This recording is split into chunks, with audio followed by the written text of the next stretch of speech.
Okay, so in this video, I'm just continuing the remaining part of the previous channel, previous video. That is vegetative propagation. We are there in the vegetative propagation. So, in the vegetative propagation, there is two type of. We have to study the two type of. There is two type of vegetative propagation. Because it's called the natural vegetative.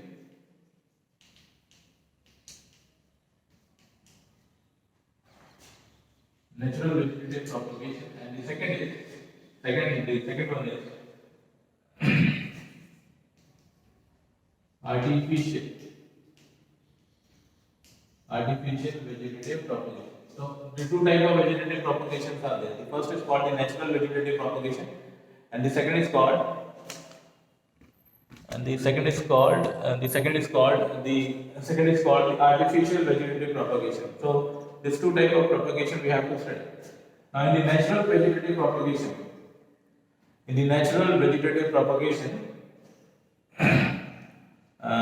it is done in the nature. It is done in the nature by itself. Now this I'm giving you an example. The best example is the bryophylla. The best example is the bryophylla. And the bryophyllum, you can see when you open your NCERT book. When you open your NCERT book, I just want to show it. When you open your NCERT book, the diagram is there. Now the diagram. Now I think I get this one. This is the diagram. Okay? Now this diagram is there. Now you can see there is a leaf. You can see there is a leaf, and from the edge of or margin of the leaf, the new plants were arising. So that is the one type. That is the one type of the one example of the natural vegetative propagation. Now the next example I want to give you the potato. Now when you see a potato, you can find so many eye spots in it. Now if you cut those eye spots and you plant in a pot or somewhere in the soil, then the new plant arises from it. Now these are the best example of natural vegetative propagation. Now in fact cutting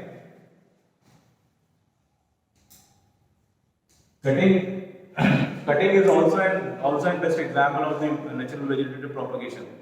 For example, if you want the bougainvillea or the rose or the sugarcane or the grapes, we want to grow. Then what we are using the process cutting. We are cutting the stem, which carries the nodes in it.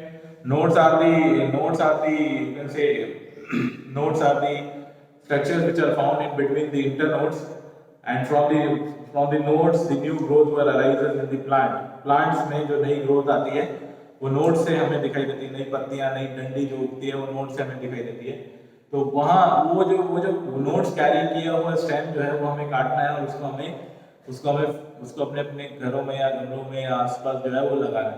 तो उससे क्या होगा, उससे ये होगा कि नए plants जो है वो निकलेंगे, and that process known to be as cutting. उस प्रोसेस को हम बोलते हैं कटिंग. नाउ अभी इंपॉर्टेंट जो चीज है वो मैं आपको पढ़ाने वाला हूँ. इंपॉर्टेंट चीज क्या है? Artificial vegetative propagation. और आर्टिफिशियल वेजिटेटिव प्रोपगेशन जो है आर्टिफिशियल वेजिटेटिव प्रोपगेशन जो है वो हमें दो पोर्शन में हमें पढ़ना है. एक है ग्राफ्टिंग. दो टॉपिक है उसमें, एक ग्राफ्टिंग, दो टाइप हमें पढ़ने हैं.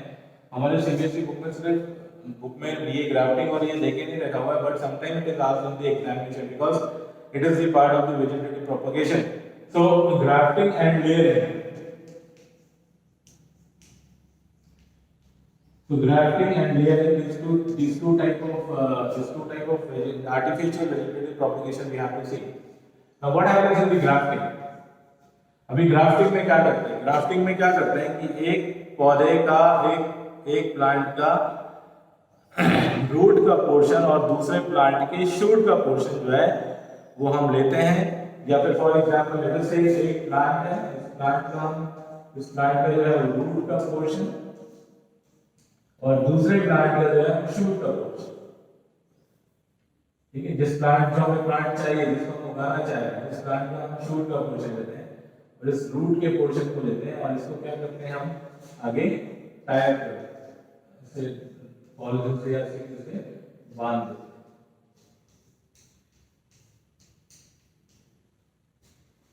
समझ में आया कि नहीं? यहाँ पे हमने क्या किया, जैसे बात दिया और देखा कि इसके बाद जो है हमने ये ग्राफ्टिंग की प्रोसेस जो है वो करी। तो ग्राफ्ट में क्वेश्चन क्या आता है कि इस ऊपर वाले पोर्शन को क्या बोलते हैं? तो स्क्योन, STION, स्क्योन, और इसको जो स्टॉक, STOCK, स्टॉक। तो ये जो पोर्शन है, जो ऊपर वाला पोर्शन है, जो कि हमें चाहिए, हम जो है वो नए प्लांट का जो पोर्शन लेकर आ रहे हैं, वो जो हमें चाहिए उसे हम स्क्योन बोलते हैं, और नीचे वाले पोर्शन को हम स्टॉक बोलते हैं। स्क्योन और स्टॉक इन दोनों को हम क्या करते हैं, ज्वाइन कर देते हैं, और वहां से जो है वो नया प्लांट जो है वो उगने लगता है। तो that is the thing, that is the simple, this the grafting process. ये ग्राफ्टिंग की प्रोसेस है। और लेयरिंग की प्रोसेस में हम क्या करते हैं, लेयरिंग की प्रोसेस जो है वो दो तरीके से होती है, एक तो एयर लेयरिंग होती है और एक लैंड लेयरिंग होती है। तो हम एयर लेयरिंग पढ़ने वाले हैं। इसमें क्या होता है कि मान लीजिए ये एक ब्रांच है, ये प्लांट की एक ब्रांच है, ये प्लांट की एक ब्रांच है। इस ब्रांच को हम क्या करते हैं, यहाँ से हम छील देते हैं, वी जस्ट कट इट। इस प्लांट को हम क्या करते हैं, यहाँ से छील देते हैं, और यहाँ पर हम क्या करते हैं, इस पोर्शन में हम क्या करते हैं कि हम मिट्टी लेते हैं, और मिट्टी में ग्रोथ हार्मोन, मतलब रूट को इंड्यूस कराने वाले हार्मोन, रूट इंड्यूसिंग हार्मोन्स उस मिट्टी में हम मिलाते हैं, और इस पर्टिकुलर पोर्शन में जहाँ पे डंडी है उसमें क्या करते हैं, हम इसको यहाँ पे इकट्ठा कर देते हैं, और इकट्ठा करने के बाद हम इसको बांध देते हैं। तो थोड़े दिन में हम देखते हैं कि ये जो पोर्शन है यहाँ से रूट्स निकलने लगी है, क्योंकि हमने ऐसे हार्मोन्स डाले हैं जो कि रूट को इंड्यूस करें, रूट को बनाने का मदद करें, रूट को बनाने के लिए मदद करें। यहाँ पे प्लांट है, यहाँ पे नई ब्रांच है, यहाँ पे पत्तियां हैं, यहाँ पे पत्तियां हैं, यहाँ पे नया सब कुछ है, ठीक है। इसके बाद शूट पोर्शन तो है, हमें क्या चाहिए था, हमें सिर्फ रूट पोर्शन चाहिए। तो हमने यहाँ से प्लांट को छीला, और छीलने के बाद क्या किया कि हमने इसमें वो मिट्टी और रूट इंड्यूसिंग हार्मोन्स का मिक्सचर जो है वो हमने बना के यहाँ पे लगा दिया, जिससे कि नए नए रूट्स जो है वो निकलने लगे। और जैसे ही देखा हमने कि नए रूट्स निकल रहे हैं, हम क्या करेंगे, यहाँ से हम उसको डिटैच कर देंगे, यहाँ से उसको हटा देंगे, काट देंगे। और काटने के बाद ये पूरा का पूरा जो प्लांट बन गया है हमारे पास, जिसमें कि हमें रूट पोर्शन भी मिल चुका है और शूट पोर्शन भी मिल चुका है, इसको हम लेकर किसी दूसरी जगह पर लगा देंगे। तो इसको हम बोलते हैं एयर लेयर। एयर, AIR, हवा में ही कर रहे हैं, तो ये AIR, एयर लेयर है। बट नेक्स्ट जो है एक और ग्राउंड लेयरिंग भी होती है। उस ग्राउंड लेयरिंग में को भी पढ़ना है, ठीक है। ये एयर लेयरिंग है, और एक जो होती है दैट इज ग्राउंड लेयरिंग। उसमें क्या किया जाता है, उसमें प्लांट की जो ये जो मान लीजिए कोई ऐसी दीवार निकली हुई है, एक ब्रांच निकला हुआ है, इस ब्रांच को खींच कर जो है वो कहाँ तक लाया जाता है, ग्राउंड में लाया जाता है। इस ब्रांच को खींच कर जो है कहाँ पे लाया जाता है, ग्राउंड में लाया जाता है। और इस पोर्शन में वही सेम वो जो हमने वहां पे किया था, ऐसे हार्मोन जो कि रूट को इंड्यूस करते हैं, वो यहाँ पर स्प्रे किए जाएंगे, यहाँ पर उसे रखा जाएगा। तो यहाँ पे जो है इस प्लांट से जो है नए रूट्स निकलेंगे, और यहाँ पे हम देखेंगे कि नया प्लांट जो है वो फिर से बन, ये एक प्लांट ये था, एक प्लांट यहाँ पे बना। तो इस तरीके की लेयरिंग को हम क्या बोलते हैं, ground layer, GROUND, ground layer. तो ये दो टाइप के हमने आर्टिफिशियल लेयरिंग पढ़े हैं, आर्टिफिशियल प्रोपगेशन पढ़े, एक तो ग्राफ्टिंग पढ़ा है, और हमने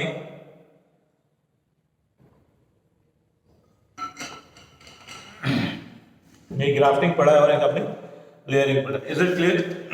मेरे ख्याल से ये सब क्लियर हो गया होगा, और अगर आपको कोई डाउट है तो you can ask me.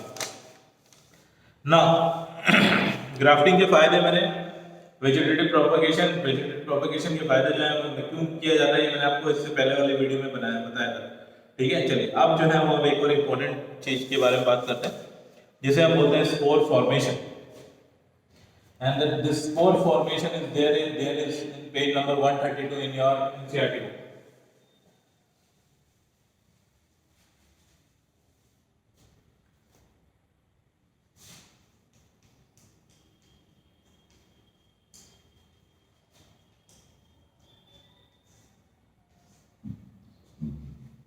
Now, spores can be defined. Spores can be defined as necked embryos.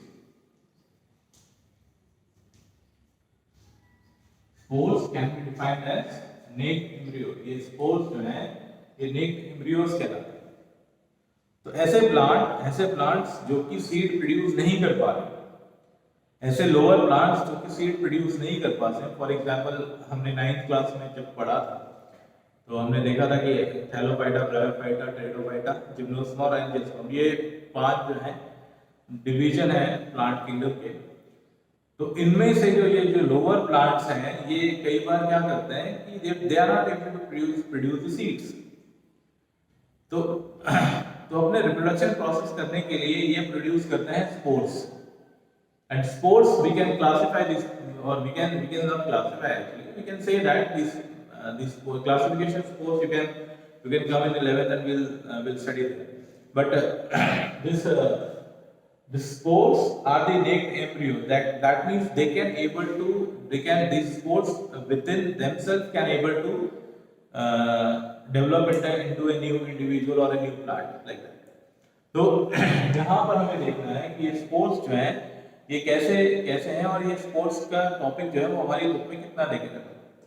तो एक एग्जांपल से समझेंगे पहले और फिर स्पोर्ट्स के थ्रू जो एडवांटेज हैं प्लांट को कि क्या क्या एडवांटेज हैं वो देखते हैं। तो स्पोर्ट्स जो होते हैं एक्चुअली थिक वॉल्ड रहते हैं, दे आर थिक वॉल्ड। ना एग्जांपल हमें दिया गया है Rhizopus.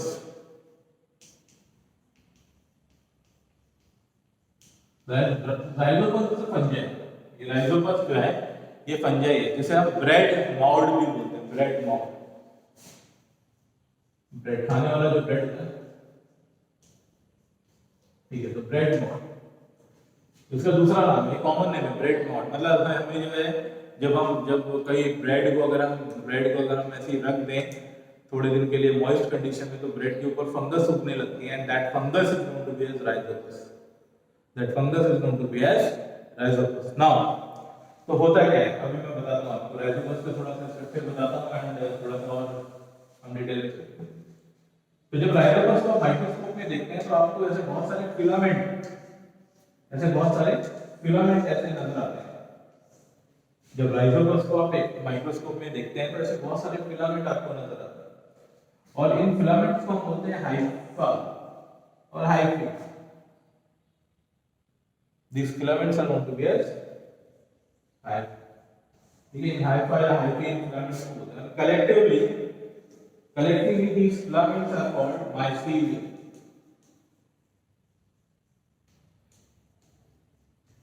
Collectively these filaments are called mycelium. Now when it comes to the reproduction process, जब जहाँ पे रिप्रोडक्शन की प्रोसेस की बात आती है तब क्या होता है कि एक हाइफा जो है ये स्पेशल माइसीलियम है, ये स्पेशल माइसीलियम और ये स्पेशल हाइफा जो है they got converted into sporangiopore.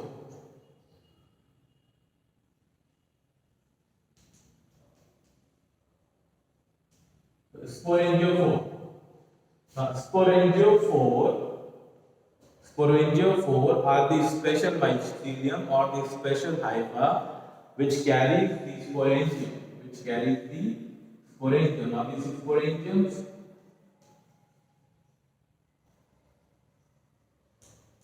sporangium is the singular form. When it comes to the plural, sporangia is the plural form, sporangia. Now the sporangia are the bulb-like structures. The sporangia are the bulb-like structures which carry these spores. इनके अंदर spores carry which carry the spores. इनके अंदर spores carry these are spores. So in the sporangia, inside the sporangia, spores are present, and these sporangia were found in a special mycelium, special hypha known as sporangiophore. Now when these sporangia or sporangium get mature and when they get